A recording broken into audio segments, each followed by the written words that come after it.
Nico Hoerner just made one of the most ridiculous defensive plays you'll see all season, and somehow it barely mattered.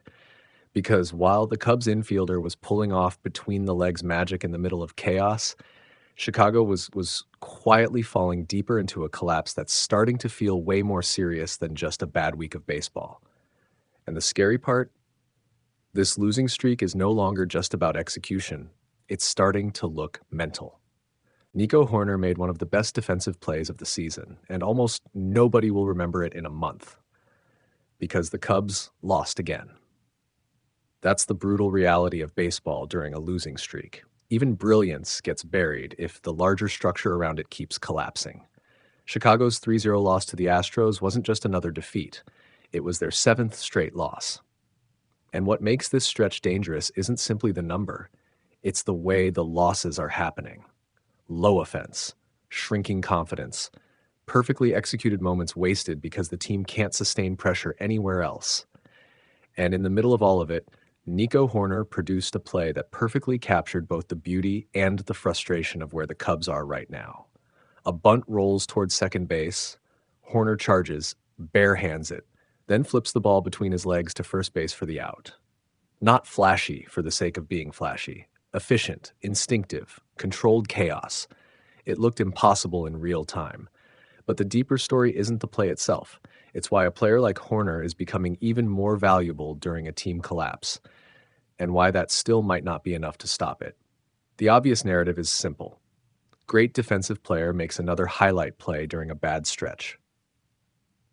That's true, but it misses the larger issue. Because defense like this doesn't happen randomly. Plays like that are the product of anticipation, internal timing, and mental freedom. And during losing streaks, mental freedom is usually the first thing teams lose. That's what makes Hoerner's consistency remarkable. The Cubs right now are playing tight baseball. You can see it offensively. They're pressing in counts, expanding the strike zone, trying to create runs all at once instead of building innings. Over the last 13 games, they're 2-11, 4 shutout losses in 2 weeks. That's not just poor hitting, that's offensive tension, and tension changes everything. Hitters stop reacting naturally, swings speed up, situational awareness disappears. Players start trying to escape the slump with one swing instead of one good at bat. That's where Chicago is right now. And yet Hoerner's defense looks untouched by it. That's the first major insight. Because elite defenders process pressure differently than hitters do. Defense is reactive, instinctive. It depends on trust in movement and preparation. And Hoerner still trusts his instincts completely. That play in the 5th inning proves it. Think about how fast the sequence develops. The bunt dies towards second. He charges aggressively. No hesitation, no panic. Then comes the key detail most people miss. The between-the-legs flip wasn't improvisation. It was the fastest available throwing lane. That's why the play matters. A lot of players in that spot try to reset their feet and make a traditional throw, but that costs time. Hoerner understands he doesn't have time, so instead of fighting the momentum of the play, he uses it. That's elite internal clock awareness, and that awareness only exists when a player's confidence and instincts are fully aligned. Now here's where the story gets deeper. Hoerner's brilliance is actually exposing a larger Cubs problem, because right now, Chicago is relying on defensive perfection just to stay competitive. That's unsustainable. When your margin for error becomes this small, one mistake changes entire games. And against Houston, that's exactly what happened. Christian Walker hits a 2-run homer in the 1st inning. Immediately, the Cubs are chasing the game. Another homer in the 4th. Now it's 3-0. And with the Cubs' current offensive form, 3 runs feels enormous. That's the hidden factor in this game. The Astros didn't overwhelm Chicago. They simply forced the Cubs into scoreboard pressure early. And once that pressure arrived, Chicago's offense started playing emotionally instead of structurally. You can see it in the at-bats, quick outs, lack of adjustment, minimal pressure on Houston pitchers. The Cubs weren't constructing offense, they were searching for escape. That's a huge difference. Now let's talk specifically about Hoerner at the plate. He entered the game hitting .164 over his previous 15 games. So offensively, he's struggling too. But here's what separates him from the rest of the lineup. His defensive identity remains stable. That matters more than people realize. Because during losing streaks, players often let offensive frustration leak into defense. Footwork gets sloppy, throws rush, concentration breaks. Hoerner is doing the opposite. If anything, his defense is becoming sharper. That tells you something important about his makeup. He's compartmentalizing failure. That's difficult in baseball, especially during extended losing streaks, because baseball doesn't give players emotional resets. You fail publicly every night, then come back the next day and repeat the process. The players who survive long stretches are the ones who can isolate parts of their game mentally. Hoerner is doing that. Most of the Cubs lineup isn't. Now let's zoom out to Craig Counsell, because this game also reveals where the manager is psychologically with this team.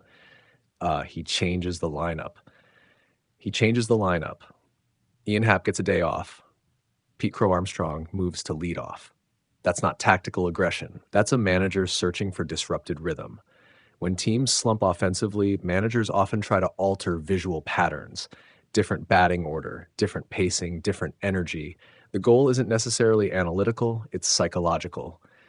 Break routine, create movement, but the problem is deeper than lineup structure. The Cubs aren't losing because of order. They're losing because they can't generate consistent offensive pressure once games tighten. And Houston understood that perfectly.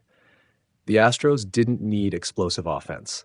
They needed early leverage. Once Walker hit those homers, the game shifted into Houston's preferred pace. Slow the game down, force the Cubs to create offense patiently. And right now, Chicago can't do that. That's the turning point of the entire game. Not Hoerner's defensive play, not the lineup changes. It's Walker's first homer, because it immediately changed the emotional geometry of the game. Now the Cubs are behind. Now every empty inning feels heavier. Now hitters start forcing timing. And once that happens, Houston's pitchers gain control of tempo. That's why the shutout becomes possible. Now, here's the bigger picture. The Cubs started this season looking explosive. They had 2 separate 10-game winning streaks. Everything looked fast, confident, and aggressive. But baseball seasons expose emotional sustainability. It's easy to play loose when everything is working. The question is what survives when confidence disappears. Right now, Hoerner's defense is one of the few things surviving intact, and that's incredibly valuable long-term, because teams in prolonged slumps need stabilizers, players whose fundamentals don't erode under pressure. Hoerner is becoming that player, not because he's carrying the offense, but because he's preserving structure while everything else around him feels unstable. And ironically, that may make his season more impressive than if the Cubs were winning effortlessly, because defensive excellence during winning streaks is easier. Defensive excellence during collapse requires emotional discipline. Now take one more step back. This game is also a reminder of how cruel baseball can be. A spectacular defensive play should shift momentum. Crowd erupts. Bench wakes up. Energy changes. Sometimes it does, but not always, because momentum in baseball only matters if the offense can capitalize on it. The Cubs couldn't. So Hoerner's moment becomes isolated brilliance instead of a turning point. That's the tragedy of this loss. Not that Chicago got dominated, but that one of the best plays of the season happened inside a game where the team still looked emotionally stuck.